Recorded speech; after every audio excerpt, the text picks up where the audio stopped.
তা আমার রসুল পাক সাল্লাল্লাহু আলাইহি ওয়াসাল্লাম বললেন, কে আছো চলো। 1000-এর উপরে আবু জেহেল বাহিনী আসছে। 430 কিলোমিটার তারা আগিয়ে এসে এই মদিনার উপরে হামলা করতে আসছে, জুলুম করতে আসছে, সন্ত্রাস তারা। তুমি আমি চলো গিয়ে দাঁড়াই, তাদেরকে বুঝাই যে তোমরা তোমাদের মক্কা নিয়ে থাকো, আমাদেরকে কেন ডিস্টার্ব করছো। যদি সে না বোঝে, আমাদের পরিবার মদিনার মানুষের জান মাল বাঁচানোর জন্য, নিজেদেরকে আত্মরক্ষা করার জন্য ডিফেন্স করা, এটা আমাদের। সুবহানাল্লাহ, আরো জোরে বলুন সুবহানাল্লাহ। তো একটা বাড়িতে বাপ আর বেটা কি বলছে? বাপ বলছে আমি যাব হুজুরের সাথে, আর বেটা কি বলছে? আমি যাব। ঈমান কাকে বলে বুঝছেন তো নাকি? আর এখন হক কথা বলতে গিয়ে চিন্তা করছে জেল হয়ে যাবে না তো। হক কথা বলতে গিয়ে চিন্তা করছে আমার মাইনেটা আটকে যাবে না তো। হক কথা বলতে গিয়ে চিন্তা করছে আমার টোটো গাড়ি আটকে যাবে না তো, আমার কারবার বন্ধ হয়ে যাবে না তো। এসব ঈমানের দুর্বলতার প্রমাণ। কথা কিছু বুঝলে? কেন? ঈমানদার জানে সূর্য সকালে উঠবে, আমি রাত্রিরে ঘুমিয়ে সকালে না উঠতে পারে। এই জিন্দেগি আল্লাহ দিয়েছে, আল্লাহর জন্য চলবে। এই জিন্দেগি আল্লাহ দিয়ে আল্লাহর রাস্তায় চলবে। আল্লাহ জানিয়ে দিয়েছে মা তাকুমুর রাসূল ফাখুযুহু ওয়া মা নাহাকুম আনহু ফান্তাহু। আমার নবী যা দিয়েছে নিয়ে নে, নবী যা ছাড়তে বলেছে ছেড়ে দে। নবীর পক্ষে দাঁড়াবো, এটাই হলো আমাদের জিন্দেগি। এদের দুনিয়ায় আমাকে কে কি বললো দেখার দরকার নাই। কে মৌলবাদী বললো, কে গোরা বললো, কে আনকালচার বললো, কে মোল্লা বললো, কে বললো কি, দেখা দরকার নাই। কেননা জিন্দেগি তো কেউ দেয়নি। জিন্দেগি যখন আল্লাহ দিয়েছে, আল্লাহ রাস্তাতেই চালাবো।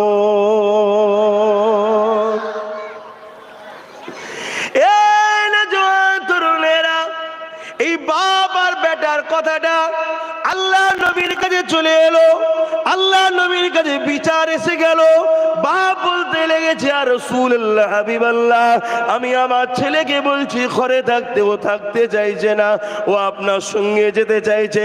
হুজুর আপনি আমাকে ইজাজত দেন, ছেলেকে ঘরে থাকার জন্য ইজাজত দেন।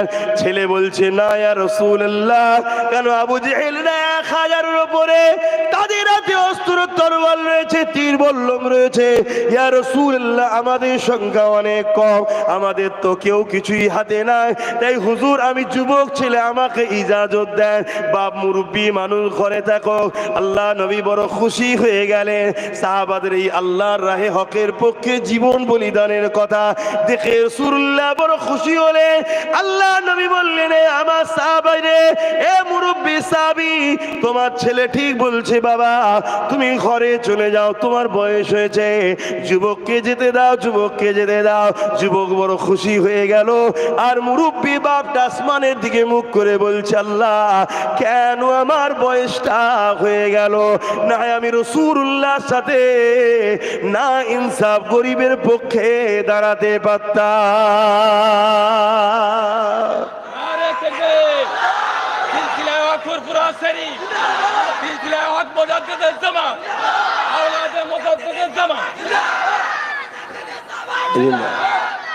আজ যখন আপনাদেরকে বলা হয়, এই আসো, আমি নবীর বংশের আওলাদ, আমি উলামা, তোমাকে আমি হকের জন্য, গরিবের জন্য, এতিমের জন্য ডাকছি, আসো।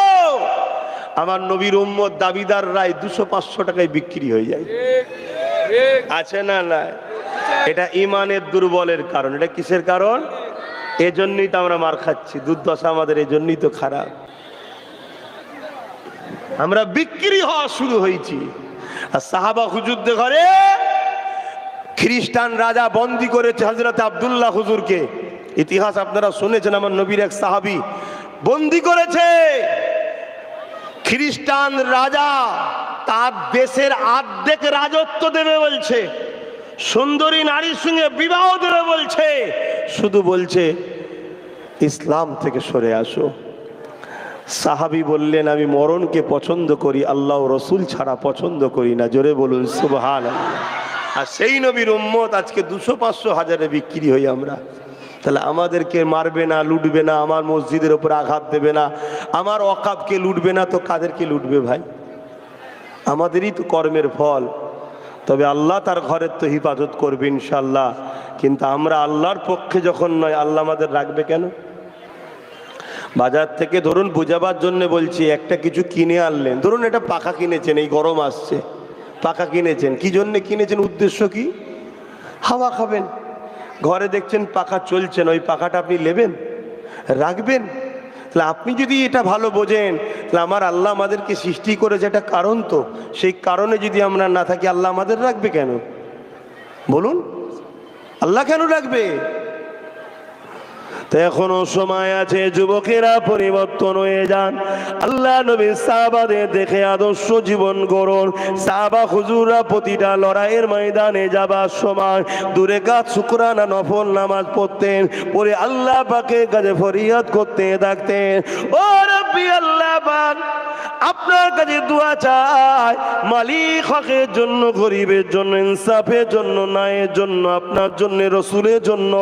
জালিমদের অত্যাচারের মোকাবিলায় আমরা দাঁড়াতে যাচ্ছি।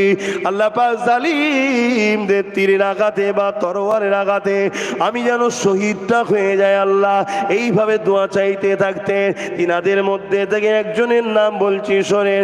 হযরতে সালাম করে হযরতে খালিদ বিন ওলীদ, যিনি আমার রাসূলুল্লাহর পক্ষে দাঁড়িয়ে, ইসলামের পক্ষে দাঁড়িয়ে 125 খানা লড়াই করেছিল, গরিবের পক্ষে, ইনসাফের পক্ষে, ইনসানিয়াতের পক্ষে, মানবতার পক্ষে, সভ্যতার পক্ষে।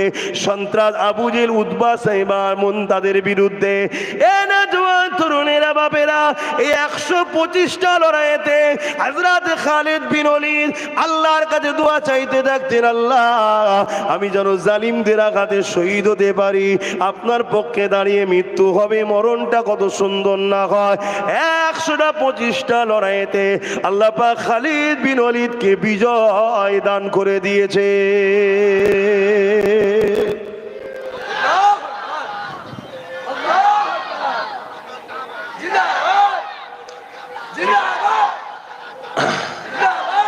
আবার এই সব ওয়াজ করলে অনেক ইসলাম বিদ্বেষীদের অ্যালার্জি হয়, আর আমাদেরও মোল্লা মৌলী সাহেবরা এসব ওয়াজ বন্ধ করে দিয়েছে।